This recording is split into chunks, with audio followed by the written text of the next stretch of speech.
At the end, Joseph Parker knew he had fought a poor fight for 12 rounds against Hughie Fury, knew he had shown his gaping flaws, and he also knew, as he smiled when the final bell sounded, that he would still be WBO heavyweight champion when the scores were read.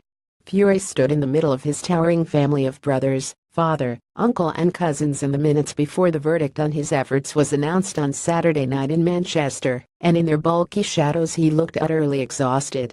There was nothing more that he could have done, and in the cold reality of heavyweight championship boxing he had fallen short, just by a tiny bit of inexperience. One judge scored a draw and the other two went heavily for Parker, with dubious tallies of 10 rounds to 2 in favor of the New Zealander for his swings, cuffs, hefty charges and solid jabs to the arms of a retreating Fury.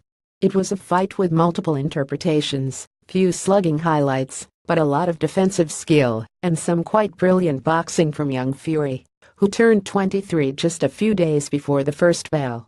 Fury connected more often, no doubt, but the menace, the intent, the attacking guide to action was all Parker, mostly wild and often hitting nothing more than the expectant air inside the Manchester Arena ring. The final result was not greeted well by the members of the Fury camp, and Parker exited rather sharply, stopping for one moment to speak with Mick Costello of 5 Live. "I got the verdict," insisted Parker with a bit of an embarrassed smile.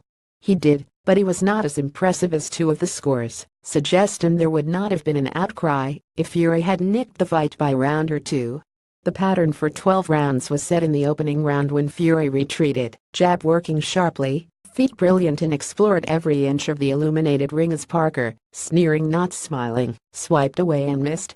Fury did tire, and Parker did get closer, but essentially it was a battle of wits, and Fury, with his father Peter in the corner, won that fight without complaint.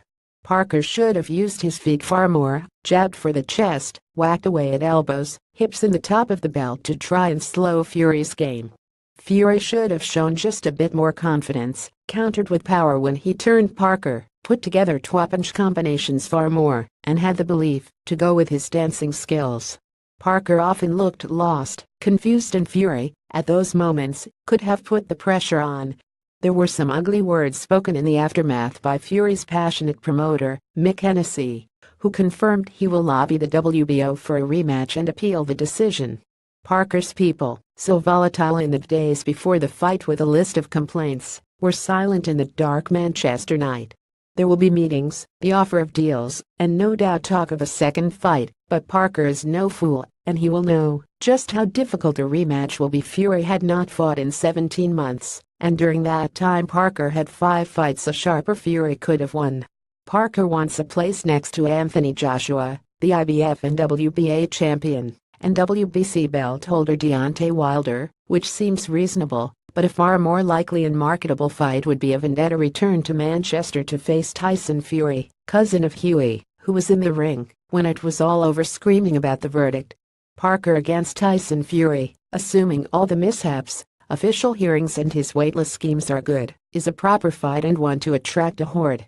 Luke Campbell was knocked down in round 2, but fought back. Getty Images. Meanwhile, in Los Angeles on Saturday night, Luke Campbell survived an early knockdown and lost a split decision, which was not controversial, just close and hard, to WBA lightweight champion Jorge Linares.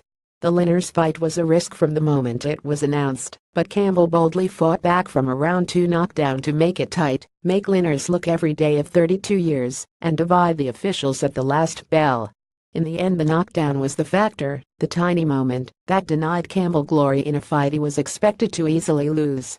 On paper, which is a fantasy fight destination that can often provide a glimmer of hope for British boxers in lost causes, Campbell's task on Saturday night was even more difficult than the one Fury had to overcome. Linares is often talked about with reverence in boxing's closed circles, and nobody really knew how good or bad Parker was. It will now be said Linares is getting old. Parker was a hype job, and both would be an exaggeration to deny Campbell and Fury the praise they deserve. Sure, they both fell just a bit short on the night, both left the ring knowing it was the start, not a final payday in a long career, and some type of glorious settlement for their services. Campbell and Fury will fight again for world titles and probably, on a good night somewhere in the future, win one. More about Hughie Fury. Luke Campbell reused content.